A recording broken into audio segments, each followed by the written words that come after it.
Experience Live, how you guys feeling today? So glad that you guys are here. I also want to welcome our Amarillo and downtown campuses, all of our network churches, and those of you watching at Church Online.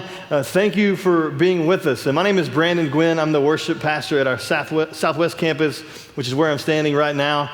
And I get to speak to you this weekend and give Chris a little bit of a much-needed break.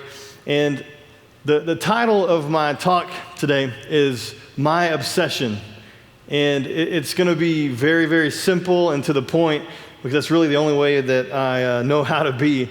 But it's going to require us to kind of examine ourselves and look at our hearts and look at our relationship with God and kind of take some inventory of what we see. And I want to start with just a couple of questions when we're talking about my obsession. When you look at your life, what are the things that you're obsessed with? What are the things in your life that you're obsessed with? And probably we all kind of know what the term obsession means, or to be obsessed with something, what that means, but I thought it'd be helpful just to go ahead and define it before we get started. And so this is the definition of obsess: to dominate or preoccupy the thoughts, feelings, or desires, to think about something unceasingly or persistently. And so again, when you look at your life, like, what are the things that you obsess about? What are the things that preoccupy your thoughts and feelings and desires? One of the things I think, especially in this part of the country, that people obsess with, one of the things are sports, right? Especially college sports in a college town. Sometimes, though, those obsessions can just be wrong. You know what I'm saying? Like, those are Sooner fans, in case you can't tell. Sometimes it's just wrong. Sometimes your obsession can be a little bit ignorant. You guys feel me on that? Sometimes it can be a little bit self-righteous.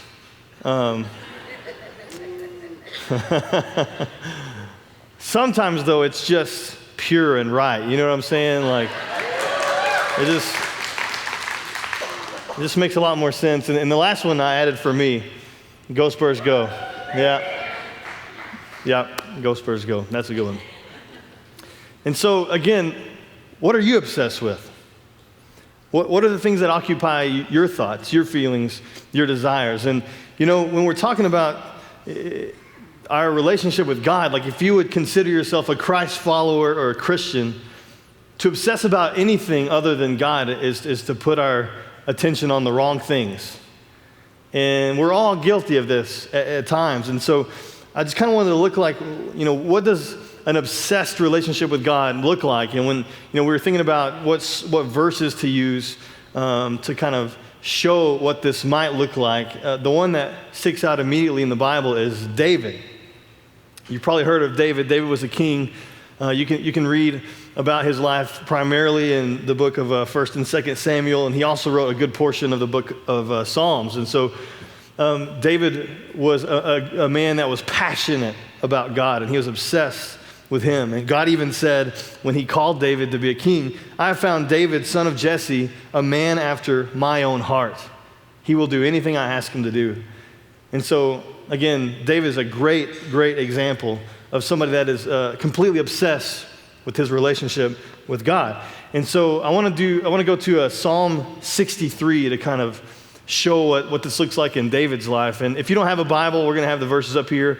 Or if you don't have one that's in the translation you can understand easily, we have some free orange ones at all of our campuses in the back of the center in the lobby. So take one of those with you. They're free. So Psalm 63 in verses 1 through 8, I'm just going to read it all to you, and then we're going to kind of break them down just a little bit. David says, "Oh God, you are my God. I earnestly search for you. My soul thirsts for you. My whole body longs for you in this parched and weary land where there is no water. I have seen you in your sanctuary and gazed upon your power and glory. Your unfailing love is better than life itself. How I praise you. I will praise you as long as I live, lifting up my hands to you in prayer. You satisfy me more than the richest feast. I will praise you with songs of joy. I lie awake thinking of you, meditating on you through the night. Because you are my helper, I sing for joy in the shadow of your wings. I cling to you. Your strong right hand holds me securely. Now, does this sound anything like your prayers? I know for me, I'm like, there's no way I'm that desperate for God. And so the question is, how do we get there?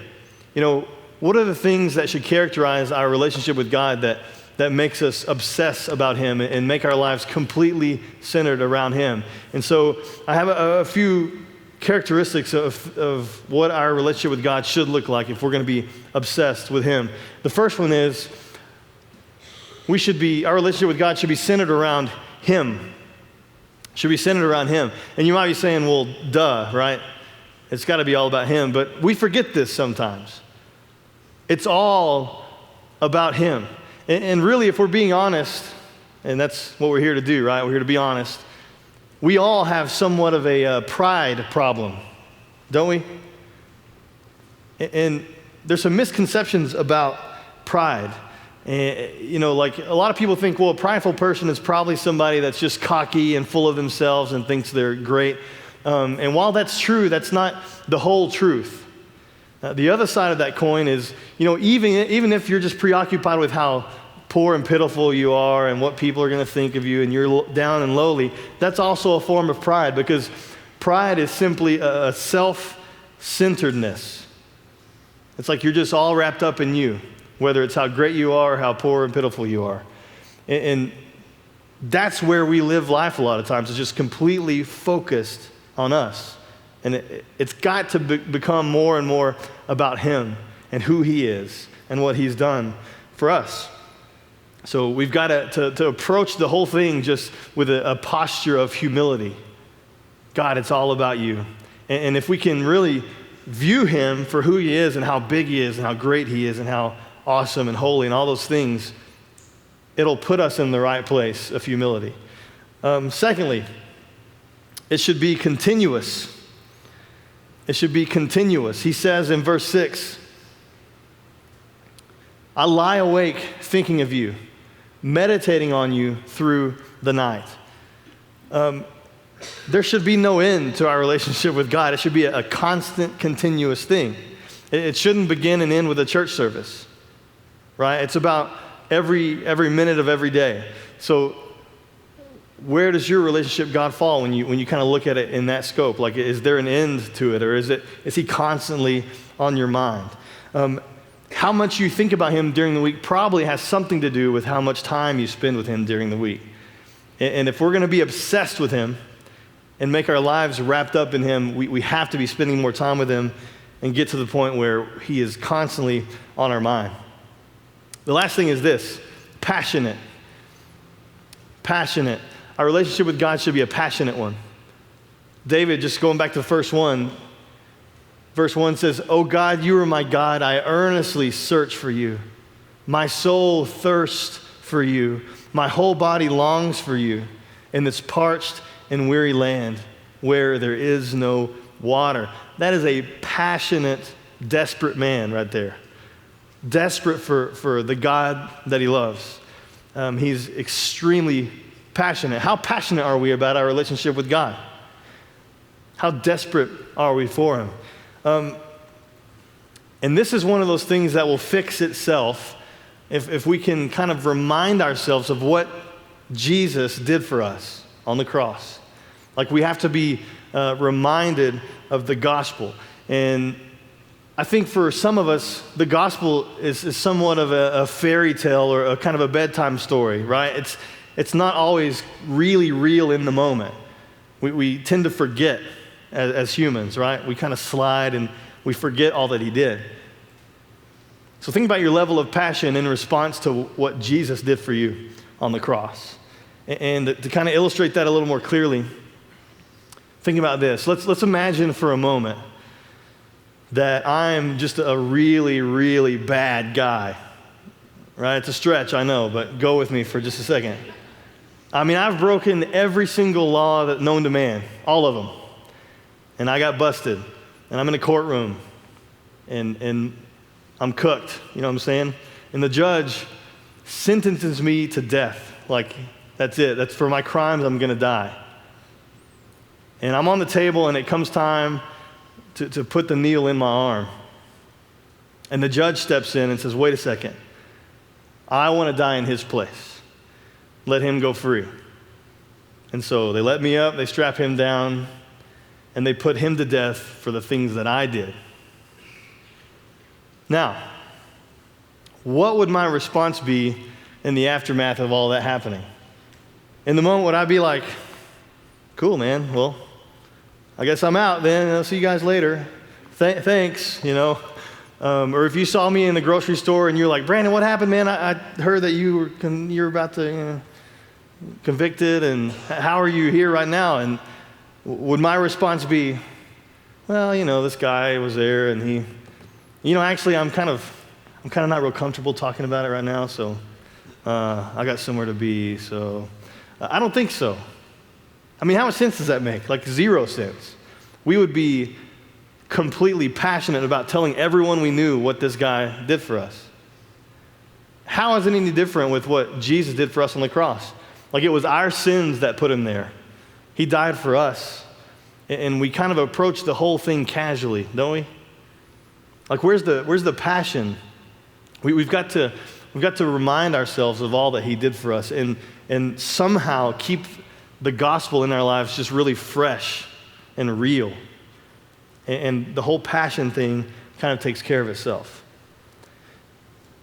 So what does this look like in a church setting? Like we said, our relationship with God should go beyond church, right? But when we get here, like if we were going to be obsessed with him, what would that look like in a church setting? Probably if we were completely obsessed with him, we would look a whole lot like Jesus, like we would be here to serve. And so we would serve people, we would volunteer. We might, give our money to support what God is doing through the local church, and knowing that God is God of our money. Like we would do everything we can to be obedient to the things that God has asked us to do in every way. And one of the things that we choose to do in a church setting, and this is modeled all throughout Scripture, but one of the things we do to celebrate what God has done is we sing to God, right? In church, just about every church has some form of singing with it. Sometimes we sing to God, and David gives that example in verse 4. He says, I will praise you as long as I live, lifting my hands to you in prayer. You satisfy me more than the richest feast. I will praise you with songs of joy. So we get together and we celebrate what God has done for us by singing songs. And since David mentions it here, he says, raising my hands lifted in the air kind of thing. That tends to be kind of a hot topic in churches, right? And since kind of what I do in church is music, I thought this would be a great chance to talk about this a little bit. Because everyone kind of has a different opinion when it comes to raising your hands in church when you sing. And the problem is, we've made it way too spiritual. Really, raising hands, there's nothing spiritual about it. It has nothing to do with personality or your upbringing or anything else. The raising of hands is a completely human and natural thing. It's in our nature. And let me explain that to you a little bit. Bob Kauflin is an author. He has a great quote about this I want to read to you. He said, our bodies naturally respond to what affects our soul. I open my arms wide as my daughter runs to greet me. I jump up from the couch with my hands in the air when my team scores the winning touchdown. I lunge when a glass of milk is about to be knocked over. I cry when a friend's child dies. No one has to teach us these responses. And so some of this is just wired into who we are as human beings, right? We're emotional people. And so hands in the air is a natural human response. And one of the reasons humans might raise their hand is just in celebration, like we've been talking about. When something of worth is put before the human heart, they're going to react in a physical way. We all got fired up about Texas Tech and football or whatever. So take yourself back a few years, and we did this last year. When I did a talk called Amplify, and if you're just talking about singing in church, if you want to catch it, it's on the website. But we kind of drew the example of, remembering back to the Crabtree catch against Texas. You remember that? Oh my gosh, everybody remembers that. So put yourself in the stadium, maybe some of you were, and how wrapped up you were in that game, coming down to the last few seconds, and then the touchdown, and everyone goes crazy. Now try to picture everyone in the stands with their hands in their pocket. That doesn't make any sense, right? Like, how do you celebrate without lifting your hands? Like, it's a natural response. When you get excited, it's going to show physically, and one of those ways is by raising your hands.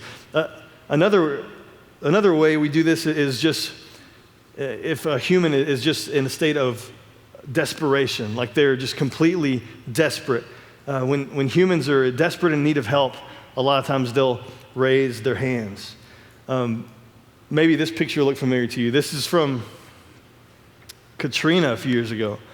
You had stranded people on rooftops waiting to be rescued. They were in a desperate state.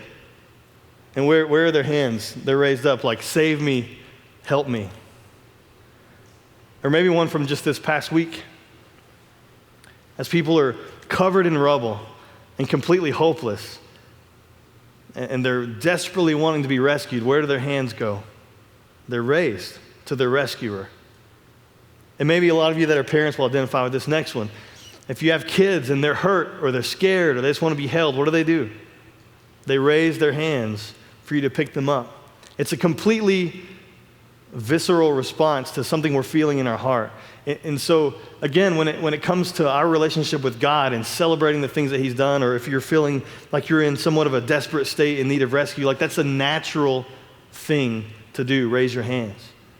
And for me, where I find I have trouble is if I'm worshiping and I'm having trouble being passionate, or I'm having trouble celebrating all that He's done, probably one of two things are happening. Number one, I've either forgotten for the moment what He's done for me, and it's not on my thoughts, or I'm completely wrapped up in myself, and I'm thinking of me too much. So those are our issues. How desperate are you for Him? In verse 7, David says, because you're my helper, I sing for joy in the shadow of your wings. I cling to you. Your strong right hand holds me securely. I had a little bit of a moment of this. It's been a few years ago. I have 3 kids. I've talked about them quite a bit. But my youngest's name is Xander. Xander is our youngest boy. He's 3 now. This is him. And he's completely insane. He's all boy, as some people would say, you know. Like, he would just as soon punch you in the face as look at you sometimes, just because he thinks it's funny, not because he's mean. But really ornery. This is his mean face, and that's a dagger in his underwear there. So he's ready to cut you. But he falls constantly. Like, he's not good at running. He falls out of a kitchen chair onto our tile floor probably 3 times a week. I mean, he's always falling, covered in bruises all the time. And we were on vacation in South Padre almost 2 years ago, and he was running through the house like he always does, and something happened, and he twisted something, hurt his knee, and he was in a lot of pain. I mean, he started screaming, and we knew he was hurt because he's a pretty tough kid. And all he would do for the next 2 days is just cling to us, like he wanted to be held. He was in so much pain, he didn't know what to do. And so he would grab us and hold us and cling to us. Hold me, hold me, hold me. Help me, help me, help me. It was heartbreaking as a parent. And there was nothing major. His life wasn't in danger, but he was suffering, and it broke my heart. And in that moment, I would have done anything to take his place, to somehow take his pain away. Do you know God feels the same way about us? Like he would do anything to take our pain away. He doesn't like to see us in pain. In fact, he did do something to take our pain away. He sent his own son for us. God doesn't like to see us suffer. Psalm 56 verse 8 says this. This is speaking of God. You keep track of all my sorrows. You've collected all my tears in your bottle. You've recorded each one in your book. When we suffer, God feels that. It says he records our tears.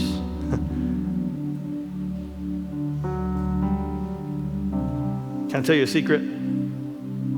God is crazy about you. He loves you more than you'll ever know, more than we can even fathom. In fact, like I said, he loves us so much that he sent his own son to the earth to die a horrible, excruciating death so that he can have a relationship with us, with me and you. And I don't know where you fall in this whole thing, what your relationship with God looks like. Maybe you're one that,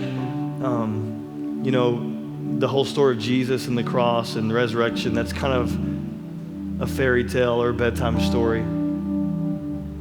You might even believe it, but you don't have a relationship with God. That was the whole point of all of it. It certainly looks nothing like David's, like we've looked at.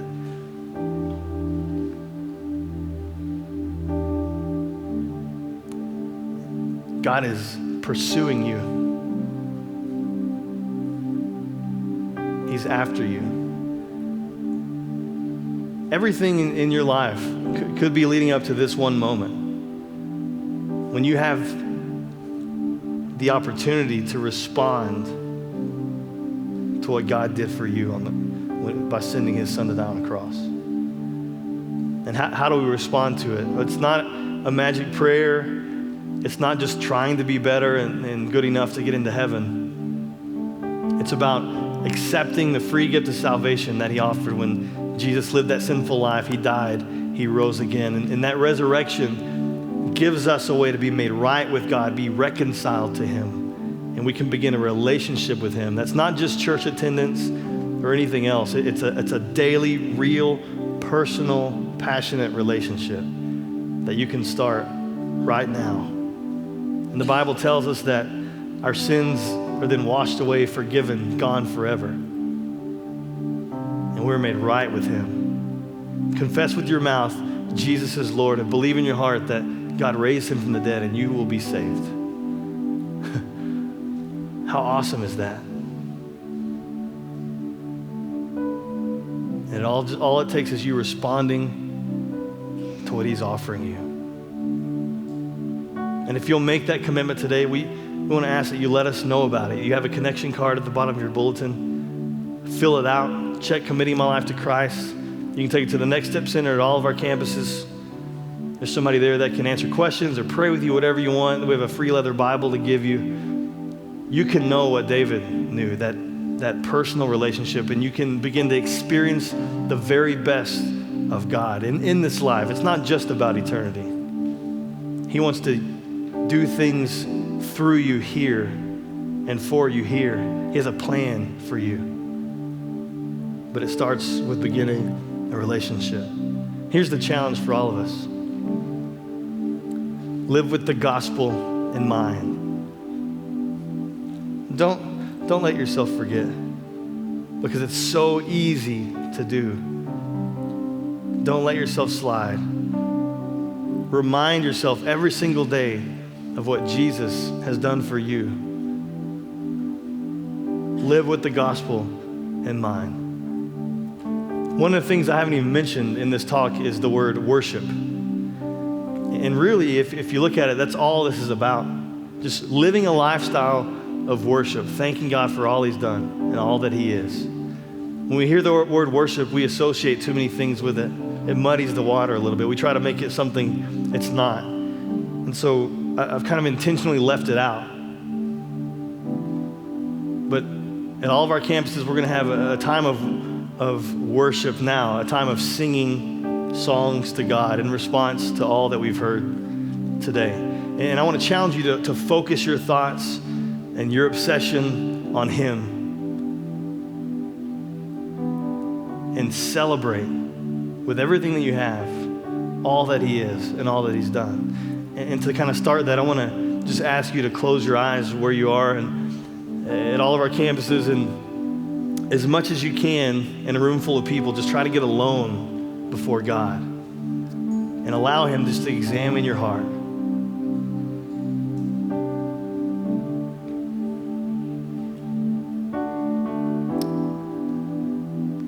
We've all turned our backs on him at times. We've broken every law there is to break. We're guilty.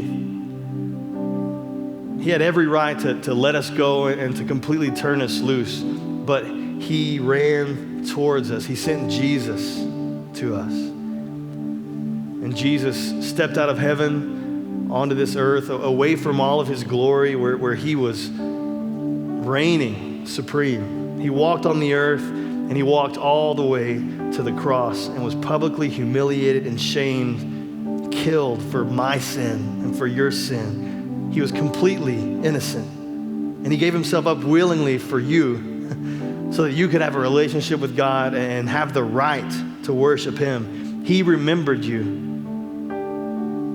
And why? Not just so that you could check a card or know you're going to heaven, but so that you would experience the very best of him on this earth and tell everyone what he did for you.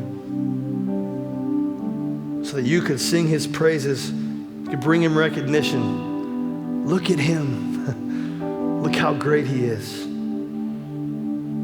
And that only happens through worship and obedience and being completely obsessed with him. So there's only one response from us, and that's all of me, all in for all of him.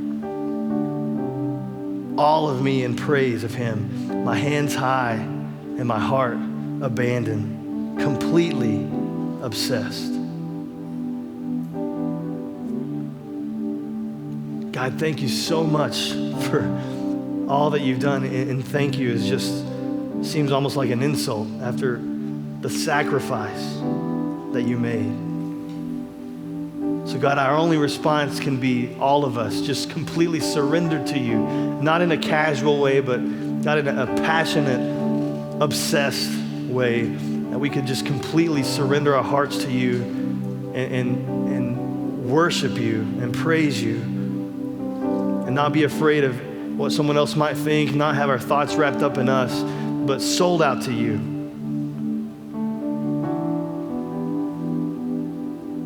God, we love you, and we want to make it our life's mission to fall more and more in love with you every single day that we're given the opportunity to live on this earth. Dominate our thoughts and our desires. God, we love you. We love you. In your name, amen. Thanks for checking out one of our messages today. For more information about our church or to watch other messages, you can go to our website at experiencelifenow.com. Let us know if we can serve you in any way, and we hope to see you real soon.